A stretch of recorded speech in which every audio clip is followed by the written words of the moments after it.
Good morning. I'm Mark Allen with Gaper.io, and I'm here today with Patrick McCarthy, a virtual CFO. Good morning, Patrick. How you doing? Good morning, Mark. Doing great. How about you? I'm doing well. Another nice, well, it looks like it's going to be another nice day in the Bay Area, right? Yeah, I look good on the way to work today. Yeah. So, and you're at work. I'm not. I'm at home, which is interesting. So to start with, can you share a brief background of yourself and your work experience? Sure, absolutely. So I kind of fell backwards into the startup world. I was walking down a traditional finance path in New York, studying finance and doing finance internships. And my last internship ended up being an accelerator, the first class of a new accelerator in New York called the Grand Central Tech Accelerator. Got to make 13 great founders and partnered with one of them for most of the program. So I kind of got the bug there to be working with early stage entrepreneurs and founders and supporting them. And then still ended up in an investment banking role for about a year.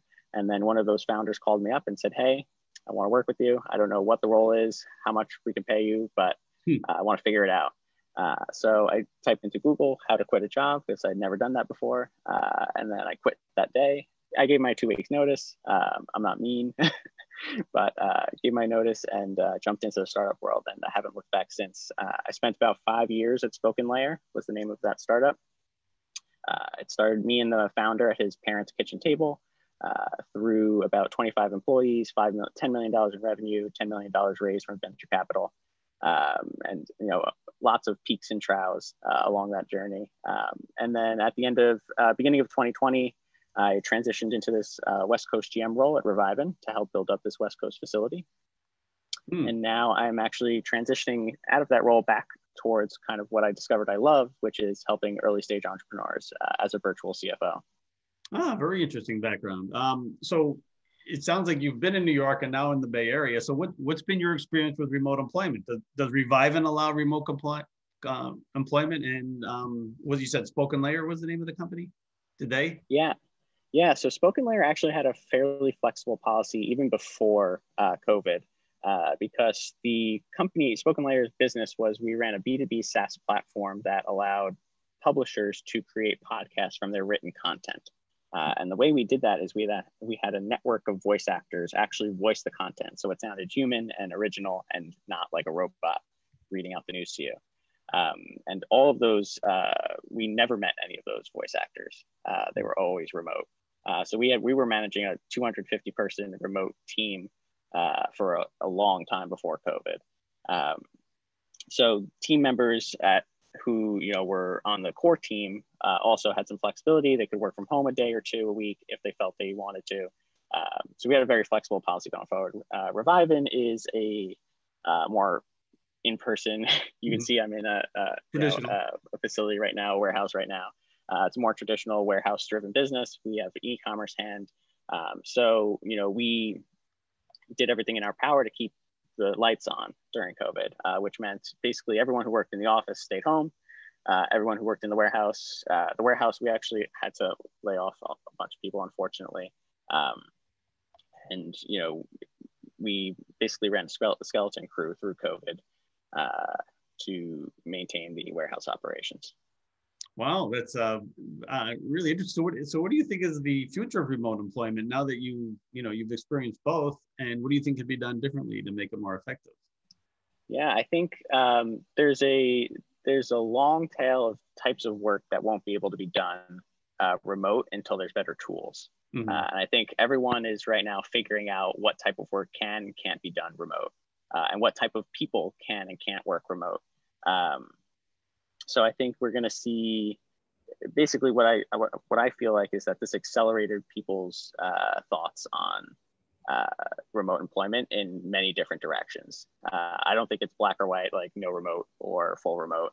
I think we're going to see a lot more flexible policies in the future.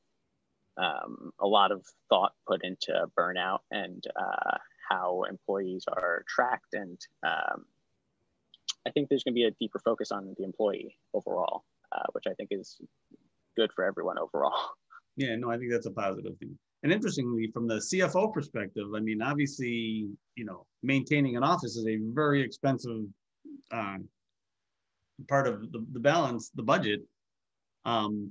especially for a startup. So what is your recommendation for startups that are thinking which way to go?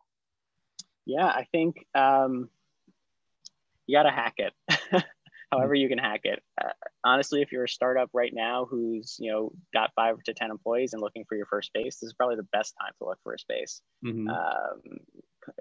Kind of contradictorily is with all this going on, the prices have never been lower. Everyone's trying to leave their lease, so you could get a great space right now. And I think that is important in the early days, to be close. You're hacking away at your product. You're trying to find product market fit. You're iterating very quickly. It can be done online, and it's been done online very successfully. You look at companies like GitHub that have been remote from the start, very successful.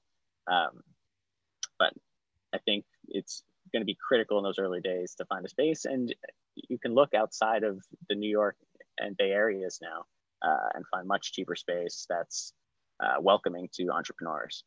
Mm-hmm. Yes, very well. And even in the Bay Area now, you can find some spaces that are right. I mean, as you know, corporate real estate has gone way down in the Bay Area, as has the big, San Francisco is actually seeing a exodus of people leaving the city and moving out to the suburbs. Exactly. Yeah, I think my own personal vision is somewhere upstate New York. Upstate New York? Yeah. So up in the Albany area, that area? Yeah, it's a dream on some water.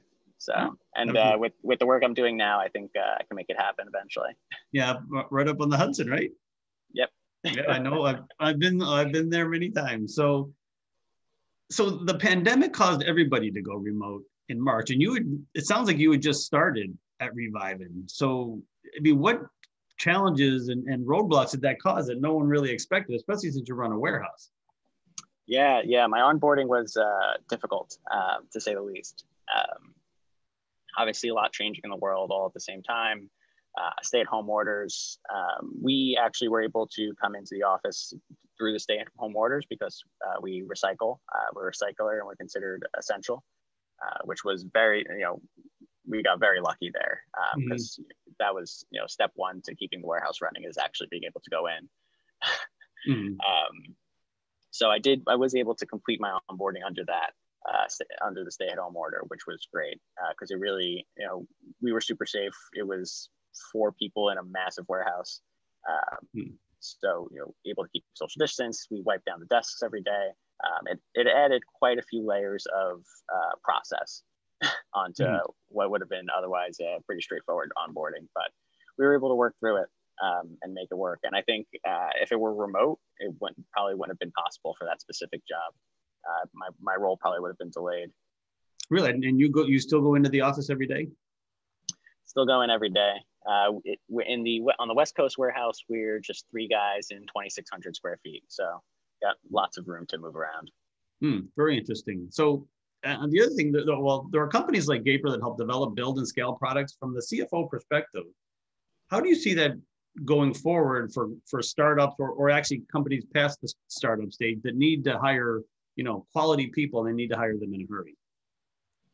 Yeah, I think I've used remote dev agencies before and all over the globe, really, and we got some great recommendations. I think, kind of the being able to trust is important.